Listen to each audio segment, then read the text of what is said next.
Entonces vamos a hablar sobre el papel de la alimentación en los trastornos digestivos funcionales.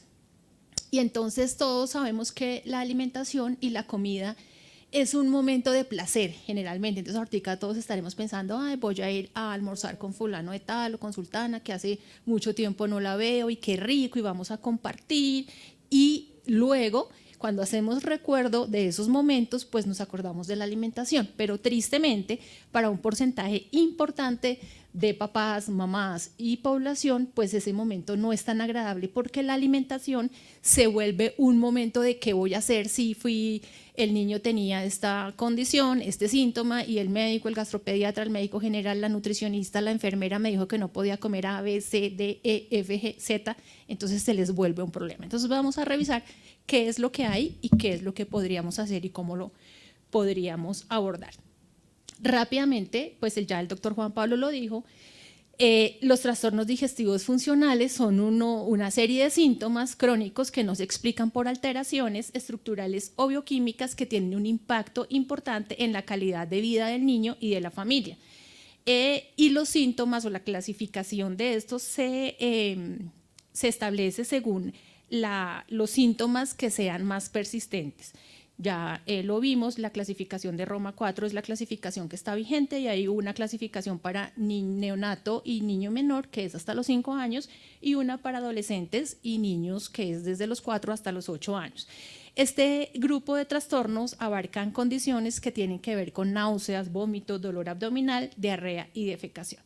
En cuanto a la prevalencia, podemos encontrar diferentes, esta me pareció apropiada y pues es del doctor Velasco, esta revisión sistemática, en la cual en el grupo de niños pequeños hay una prevalencia cercana al 22%, y con principalmente condiciones que tienen que ver con estreñimiento funcional, síndrome de regurgitación y cólico infantil. Y en niños, perdón, entonces me pasó todo acá. En niños más grandes, en niños y adolescentes, la prevalencia es de un 23%, también en una revisión sistemática del grupo del doctor Velasco, y dentro de las condiciones que más se observan está el estreñimiento funcional, la dispepsia y el síndrome de intestino irritable. Entonces vamos a mirar dentro de la etiología o el modelo que se ha propuesto, como ya también nos lo mostró Juan Pablo, para la fisiopatología de los trastornos gastrointestinales es esta interacción que hay entre factores que tienen que ver con la vida del niño desde su nacimiento, factores genéticos, factores medioambientales y esa interacción que hay con el eje intestino-cerebro que da como resultado alteraciones en la funcionalidad de pues, ese tracto gastrointestinal y que va a desarrollar o que va a conllevar a una serie de síntomas y va a cambiar la severidad, que puede cambiar de severidad y la conducta del niño, y esto pues claramente tiene un impacto en la calidad de vida, en la funcionalidad del niño, en el tratamiento que se necesite, y pues ya también nos lo mostró él cómo hay un aumento en los costos de esta atención y pues eso impacta claramente el sistema de salud. Dentro de estos factores está descrita la alimentación. ¿Y por qué? Pues se han descrito que más o menos el 80 o 90% de los pacientes que tienen un trastorno gastrointestinal funcional refieren por lo menos un alimento que ha sido identificado que empeora estos síntomas. Y entonces habitualmente desde el inicio de la humanidad hemos visto que los alimentos se relacionan puntualmente pues en la etapa infantil, que es en donde estamos hablando, con favorecer un adecuado crecimiento, desarrollo, mantener las funciones, la energía, etcétera, para poder cumplir con las necesidades diarias. Pero durante los últimos más o menos 20 o 30 años se viene hablando mucho de cómo los alimentos también deben ser vistos, aparte de este aporte nutricional para que tengamos una adecuada vida, cómo también puede afectarnos y llevarnos a o condicionar, puede ser que favorezca o prevenga el desarrollo de ciertas condiciones patológicas y cómo también puede exacerbar o prevenir, dependiendo del alimento, esta aparición de síntomas, y ahí es donde entonces vamos a articularlo con los trastornos gastrointestinales funcionales. Y está muy relacionado en términos de la etiología y esta sintomatología, principalmente los patrones de alimentación de la dieta occidental. Y cuando vemos esto, pues seguramente lo vemos o en nuestras familias, o en nuestros amigos, o en nuestros pacientes, y vemos como hay un altísimo consumo de ciertos alimentos que claramente van a impactar y van a ser un factor de riesgo para que haya esa disbiosis y se desarrolle dentro de estos factores medioambientales como involucrados dentro de la génesis de estos trastornos gastrointestinales funcionales. Y entonces encontramos el excesivo consumo de azúcares refinados, de sólidos de jarabe de maíz, principalmente de fructosa, principalmente en bebidas, y como cuando hay una alteración en esa relación con la glucosa, pues hay una disminución en la absorción de esta fructosa y eso hace que el niño empiece a tener más síntomas. Asociado a eso, las dietas bajas en fibra, aumento en el consumo de carnes rojas, de grasas saturadas, sal, comidas rápidas, aditivos y conservantes. Todo eso, y miremos qué es lo que está pasando en la población colombiana. Entonces, bueno, está pasando pues ya hace más o menos casi 7 años, porque estos datos son de la encuesta de la situación encuesta de la situación alimentaria y nutricional para la población colombiana, que se realizó en el año 2015. Y vemos cómo en esta tabla lo que les quiero mostrar es grupos de alimentos. Entonces vamos a hablar de frutas y verduras, los diferentes grupos poblacionales, cuál sería la recomendación de la ingesta diaria que debe tener un niño en este grupo de edad y qué es lo que está pasando, cómo es que en realidad está haciendo el consumo. Entonces, cuando hablamos de prevalencia de consumo, hablamos de qué tanta población está consumiendo ese alimento y cuántas veces al día los están consumiendo comparado con la recomendación que tenemos en la columna donde dice recomendación de GABA.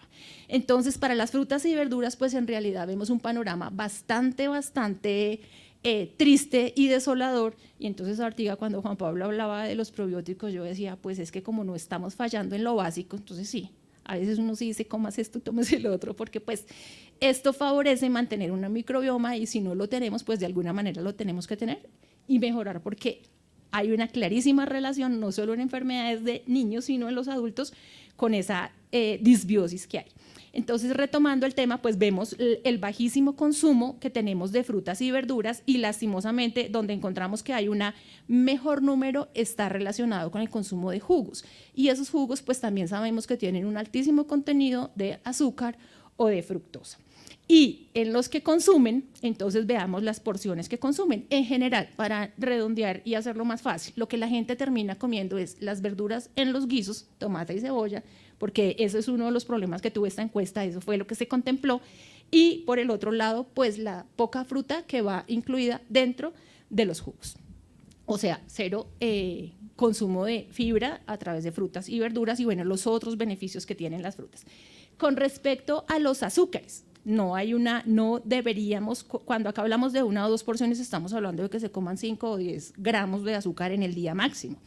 Y resulta que pues esto sí, vemos números mayores, entonces acá sí estamos sobre el 90-95%, pero con una frecuencia de consumo muy cercana a lo ideal o más alto de lo normal. Y les resalto, la Organización Mundial de la Salud dice que el consumo de azúcar máximo el 10% del valor calórico total, idealmente el 5% del valor calórico total, y pues acá vemos que en todos los grupos poblacionales de la edad pediátrica pues está el doble o el triple de lo que debería ser. Señora. En cuanto a refrescos, que es otro de los alimentos que más se consume dentro de una dieta occidental, pues vemos para resumir el mismo panorama, una alta prevalencia de consumo con un aporte energético que supera a través de los azúcares pues lo que está recomendado en el consumo de estos niños.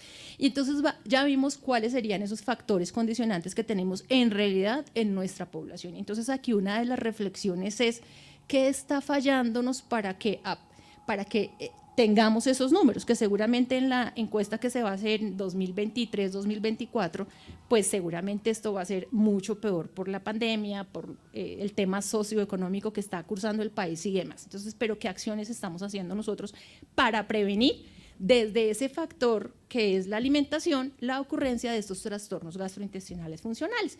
Uno de los tratamientos que se ha visto durante los últimos, más o menos desde el año 2010 hacia acá, viene habiendo un auge en la literatura con respecto a la dieta baja en FODMAPs, de la cual pues solo vamos a hablar un poco del año pasado. Yo misma pues también participé acá haciendo una profundización un poco más amplia de este tema. Los FODMAPs son aquellos carbohidratos de cadena corta que tienen poca absorción a través del intestino delgado, pasan al intestino grueso y empiezan a tener en aquel niño que tiene una predisposición, una sensibilidad visceral, empiezan a producir síntomas. Y como vemos en la imagen, pues hay muchos alimentos que tienen FODMAPs. Entonces, implementar este tipo de dietas para los profesionales que ya han logrado empezar a hacer esta tarea en aquellos pacientes, principalmente pacientes con síndrome de intestino irritable, pues tenemos ciertas barreras que nos dificultan poderla implementar. Ay, no, perdón. Ya. Dentro de ellos están que esta dieta pues claramente debe ser realizada por un nutricionista que tenga el entrenamiento. Nosotros de base no tenemos ese entrenamiento para hacerlo. Entonces debe haber una persona porque para lograr la adherencia deben tenerse en cuenta diferentes aspectos para ver si efectivamente esta dieta sí genera el resultado que nosotros estamos esperando o no en el paciente. Es importante tener en cuenta que puede cursar con, si no es adecuadamente llevada esta alimentación y guiada por un profesional o por un equipo interdisciplinario que tenga la experiencia, pues podemos contribuir al desarrollo de ciertos trastornos de la conducta alimentaria. Entonces, es muy importante tener en cuenta eso. Y por otra parte, también tener en cuenta que si nosotros no hacemos una adecuada selección de los alimentos y una adecuada suplementación, podemos colocar al niño en un riesgo de estos micronutrientes que son fundamentales y aún más en esta etapa de rápido crecimiento y desarrollo. Como les dije, pues está más estudiada en aquellos niños con síndrome de intestino irritable y dolor abdominal funcional, y la mejoría que se ha visto tiene que ver con respecto a la disminución del dolor, a la mejora de la calidad de vida, pero también en algunos estudios se ha observado que en el 50% de los niños no logra aliviar los síntomas.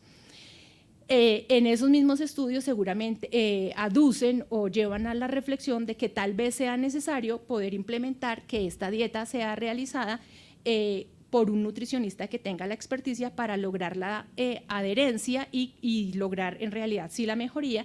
Otro problema es los recursos económicos para poder implementar este tipo de dietas y las dificultades que hay en cuanto al etiquetado, porque en Colombia no tiene una resolución que indique que los FODMAPs deben ser declarados dentro de las etiquetas. Entonces, pues es mucha más la tarea de educación que se debe hacer para lograr una adecuada adherencia.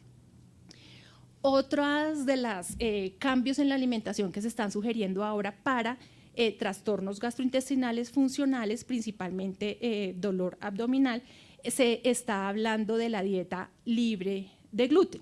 Entonces, en esta revisión sistemática que realizó la Sociedad Italiana, ellos quisieron evaluar cuál era la evidencia disponible para los efectos que tenía una dieta libre de gluten en los síntomas gastrointestinales en niños con trastornos gastrointestinales funcionales. Ellos eligieron o en su revisión incluyeron 11 estudios. De esos estudios solamente uno habla de población pediátrica tomaron más o menos 1.000 niños. De estos niños solamente 3% tuvo una respuesta a la dieta, o más bien solamente el 3% de los pacientes tuvieron o se pudo definir que esta sintomatología fuera referida a un problema con el gluten, y les hicieron una prueba. En realidad fueron solamente 28 pacientes, pues el 3% de este número que les dije, y lo que hicieron fue una prueba de dejarlos en 2 semanas con una dieta libre de gluten y posteriormente hacerles una carga de gluten. Y encontraron que un porcentaje de los pacientes, el 30% de los pacientes, refirió mejoría en los síntomas cuando se hizo la restricción. Ellos lo que concluyen es que los resultados que se encuentran, primero solamente un estudio, esto no es evidencia suficiente para poder implementar esta intervención de manera rutinaria en aquellos niños que tengan un trastorno gastrointestinal funcional. Aquí quisiera hacer un llamado y para aquellas personas que de pronto dentro de su práctica quieran incorporar esta restricción como un tratamiento, tener en cuenta que el gluten se encuentra no únicamente en el trigo, sino en otros cereales. Y en la población colombiana el consumo de cereales es aproximadamente entre el 60, 50 y 60% y debe ser así, no es que lo queramos cambiar, es una realidad y así debe ser porque en la alimentación lo que más debemos consumir son carbohidratos. Aportan principalmente energía, carbohidratos, proteínas y algunas vitaminas. Con esta situación y para algunas poblaciones más vulnerables, pues lastimosamente se vuelve en una muy buena fuente de proteína. Entonces es importante siempre tener en cuenta qué vamos a hacer, si es necesario quitarlo y si lo vamos a quitar, cómo sería reemplazarlo. Además, también pues son amplísimamente utilizados en la industria. Seguramente estos alimentos que ustedes están viendo en la imagen pues es lo que pulula en la alimentación de los niños en edad escolar. Entonces, ¿cómo los podríamos reemplazar si es que tomamos la decisión de reemplazarlos?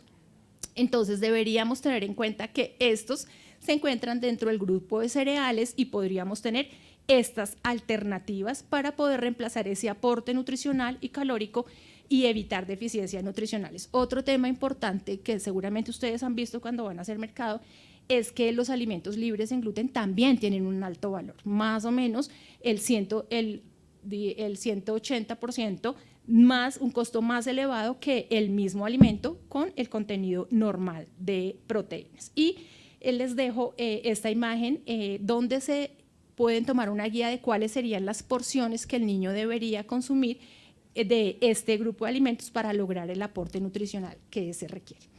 Otras de las dietas que han sido ampliamente estudiadas en los últimos años por sus efectos, claramente todos conocemos la dieta mediterránea, más o menos desde los años 50, o sea, ya casi 60, 70 años, donde hemos visto los efectos que tiene esta dieta en términos de prevención de la enfermedad cardiovascular, de cáncer, etcétera, en la población adulta. Pero más recientemente se viene mirando y volteando los ojos a ver qué impacto tendría esta dieta dentro de el manejo sintomático de aquellos niños con trastornos gastrointestinales funcionales. Y entonces vemos que la base de esta alimentación dice que deberíamos, o los niños o las personas deberían consumir un alto consumo de frutas y verduras de manera diaria en cada comida principal, igual que seleccionar una buena fuente de aceites y igualmente consumir pues un alimento que le ofrezca energía, preferiblemente cereales integrales, con lo cual también se va a aumentar el consumo de fibra. Por otro lado, aparte, mínimo 2 veces al día o dentro de la alimentación diaria, incorporar productos lácteos, ojalá que fueran fermentados, frutos secos y bueno, especies para mejorar el sabor de esta alimentación. Y de manera semanal, 2 o 3 veces en la semana, consumir proteína, preferiblemente de pescado, minimizando el consumo de carnes rojas y los dulces, pues muy de vez en cuando, por lo máximo 1 o 2 veces en la semana. Si tuviéramos esta alimentación en nuestros niños, aumentaríamos el aporte de fibra, de fitoesteroles, de flavonoides, de terpenos, minerales que actúan principalmente como antioxidantes. Tendríamos un buen aporte de ácidos grasos omega 3 que tiene mucho que ver con el tema inflamatorio en relación con la disbiosis que se presenta en los pacientes que tienen un trastorno gastrointestinal funcional. Y con respecto a este tipo de grasa, que sería aceite de oliva, aceite de canola, aceite de ajonjolí, principalmente, pues tendríamos un mejor aporte de ácidos grasos monoinsaturados y ácidos grasos poliinsaturados.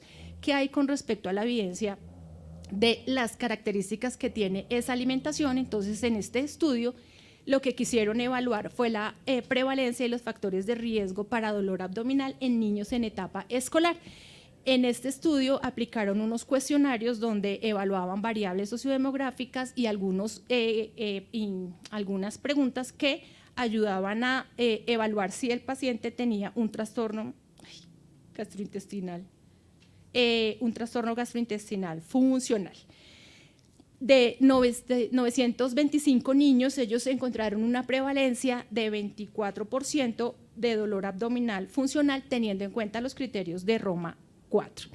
Y ellos encontraron que había una mayor prevalencia de dolor abdominal funcional en aquellos niños que tenían un menor consumo de frutas y verduras versus aquellos niños que tenían un mayor consumo de frutas y verduras, y esta diferencia fue significativamente, estadísticamente significativa. Eso con respecto a la fibra, o sea, sí pareciera tener un efecto en la disminución de esta sintomatología. Por otra parte, también se ha visto el efecto de las grasas y se quiere evaluar el efecto que puede tener una alimentación alta en grasas versus una alimentación baja en grasas, y si eso ayudaría a mejorar la sintomatología en este grupo de enfermedades. Y ellos en este estudio, lo que fue un estudio prospectivo, transversal prospectivo, tenían como hipótesis que el riesgo de reflujo o dispepsia estaba asociado con el alto consumo de grasas dentro de la comida, independientemente del aporte calórico que tuviera. Para eso, ellos tomaron a 84 participantes durante 4 días consecutivos, les dieron cenas, un día una cena, otro día otra cena, otro día, durante 4 días. Las diferentes cenas tenían diferentes, digamos, componentes culturales, alimentación tipo checa, alemana, italiana, y los diferentes aportes calóricos y proteicos que estamos viendo. Ellos encontraron que aquellos pacientes que tenían una dieta baja en grasas, un 20% de la energía y menos calorías, tenían 2.5 veces más probabilidad de tener menos reflujo y dispepsia. Y con respecto a la dieta baja en grasa, también encontraron que había una posibilidad de tener menor saciedad cuando la alimentación era con un menor contenido de grasa versus aquella dieta que tenía un mayor contenido de grasa dentro de su composición. Y finalmente, otro tipo, bueno, ¿cuál es la adherencia que hay a la dieta mediterránea? Entonces, en este estudio, que fue en el año 2019, quisieron evaluar cuál era la asociación que había entre trastornos gastrointestinales y funcionales y la adherencia a la dieta mediterránea en niños en edad preescolar y en niños adolescentes. Fue un estudio de corte prospectivo en el cual se incluyeron 1.116 niños entre 6 a 18 años. También fue a través de la aplicación de cuestionarios para identificar que tuvieran síntomas según los criterios de Roma 4, y la adherencia a la dieta mediterránea se evaluó mediante una aplicación o un programa que hay que se llama KidMed, que pues permite evaluar. Únicamente 830 niños completaron el cuestionario, que fueron los que fueron incluidos dentro de la muestra, y se encontró que había una prevalencia de trastornos gastrointestinales funcionales del 22%, y de este 22%, el 62% tenían estreñimiento funcional. Con respecto a la puntuación que había en relación con la adherencia a la dieta mediterránea y la prevalencia de trastornos gastrointestinales funcionales, lo que muestra esta gráfica es que aquellos niños que tenían en rellenito la caja son aquellos niños que no tenían un trastorno gastrointestinal funcional, y en blanco los niños que sí tenían un trastorno gastrointestinal funcional, y la adherencia, la mayor puntuación a esta dieta sí demostró ser un factor protector, o había una menor prevalencia de un trastorno gastrointestinal funcional. Y en la siguiente gráfica hacen la comparación de aquellos niños que no tenían un trastorno gastrointestinal funcional versus aquellos niños que tenían estreñimiento funcional, que fue la principal condición que ellos encontraron, u otro trastorno funcional, y vemos que en ambas situaciones aquellos niños que tenían una mayor puntuación de adherencia a la dieta mediterránea tenían una mejor puntuación aquellos que no tenían un trastorno gastrointestinal funcional. Otros de los hallazgos que ellos presentan en este estudio es que aquellos niños que tenían una menor adherencia a la dieta mediterránea, pues tenían una una mayor probabilidad de tener síntomas relacionados con un trastorno gastrointestinal funcional.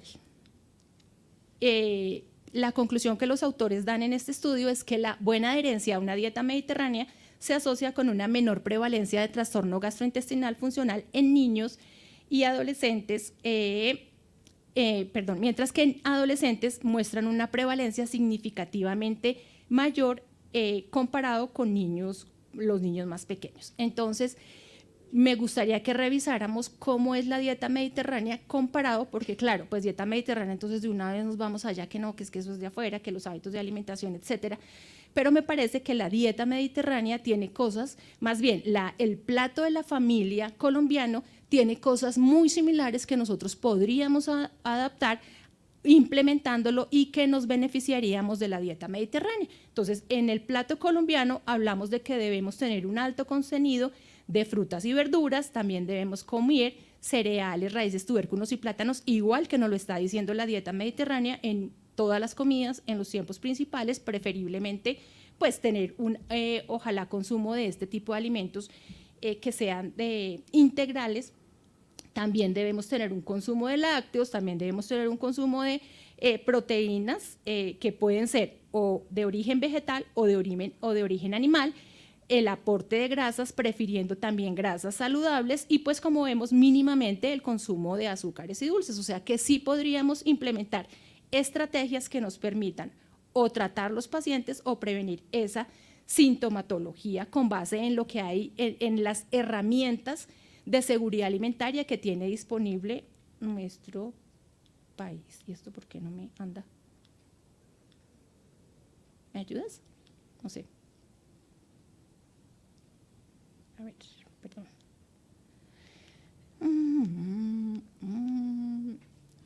A ver si ya.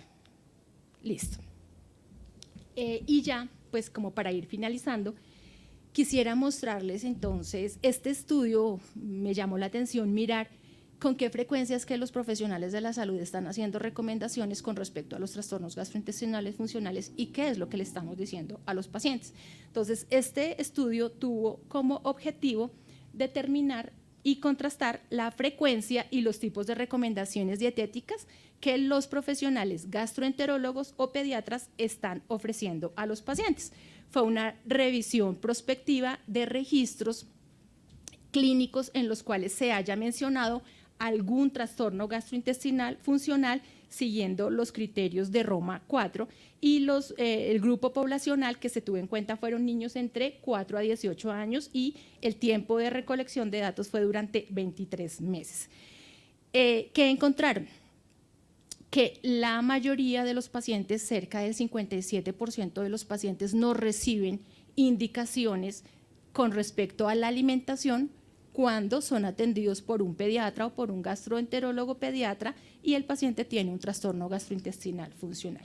Y aquellos niños que recibieron algún tipo de recomendación, que más o menos pues es el restante, más o menos el 40%, las principales recomendaciones que recibieron los niños fueron una dieta alta en fibra, seguir una dieta alta en fibra, seguir una dieta baja en FODMAPs y realizar restricción de lactosa. Entonces, importante conocer en realidad qué es lo que estamos haciendo cuando nos llega un paciente con estas condiciones y qué podríamos hacer.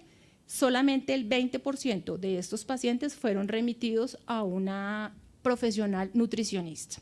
Y esto pues estamos hablando de un país con ingresos altos. O sea, en Colombia pues la situación seguramente debe ser bastante diferente y pues hay múltiples limitaciones por las cuales pues no se logra una atención adecuada e integral para estos pacientes. Y ya para ir finalizando quisiera dejar algunos mensajes. La alimentación sí claramente juega un papel importante dentro de la etiología y el tratamiento de los trastornos gastrointestinales, pero se requieren más ensayos clínicos que en realidad logren demostrar su eficacia. Mientras tanto, ¿qué podemos ir haciendo? Tener en cuenta que el manejo es individualizado, personalizado y multifacético. Muy importante indagar el tipo de síntoma, la severidad y cuáles son los hábitos de alimentación que previamente tiene el paciente, porque en ocasiones empezamos a hacer intervenciones, pero desconocemos en realidad en dónde está el factor etiológico que desde la alimentación está conllevando, y claramente implementar terapias multimodales en donde el nutricionista pues sea tenido en cuenta como parte integral de este tratamiento. Dado que la mayoría de estas intervenciones dietéticas incluyen la restricción de diferentes alimentos, se necesita un enfoque reflexivo y de seguimiento estrecho con el fin de lograr que esta alimentación sea completa, equilibrada, suficiente y adecuada. De lo contrario, el niño cesa de crecer. ¿Y qué deberíamos tener en cuenta? En ese escenario de garantizar, pues deberíamos tener en cuenta la familia. Hablábamos hace unos momentos y a otras personas que han estado acá lo han hablado, pues nos encontramos con una familia que tiene distintos problemas, por no hablar, pues no vamos a hablar de eso, pero seguramente tienen distintas maneras de afrontar estas situaciones, tienen expectativas y experiencias distintas y tienen una percepción diferente de la alimentación, de la enfermedad y claramente del rol que la alimentación desempeña dentro de estas condiciones. Desde la parte médica, pues deberíamos tener un diagnóstico claro antes de realizar intervenciones, pues yo hablo de la parte nutricional, pero pues desde todas, pero principalmente desde la parte nutricional, tener en cuenta el impacto que esta sintomatología puede tener en la familia y la capacidad de funcionamiento que tenga la familia, porque eso nos va a ayudar a definir qué tipo de terapia nutricional podríamos implementar. Y desde la alimentación, ver si esa recomendación que nosotros vamos a hacer es apropiada para esta familia y para esa condición y para ese diagnóstico, y si además es necesaria o no es necesaria. Y pues invitarlos al almuerzo y que ojalá durante este momento podamos pensar si nuestra acción desde la alimentación debería ir más centrada a prohibir o mejor conocer y prevenir que la alimentación sea un factor etiológico dentro de estos trastornos gastrointestinales funcionales. Muchísimas gracias por la atención.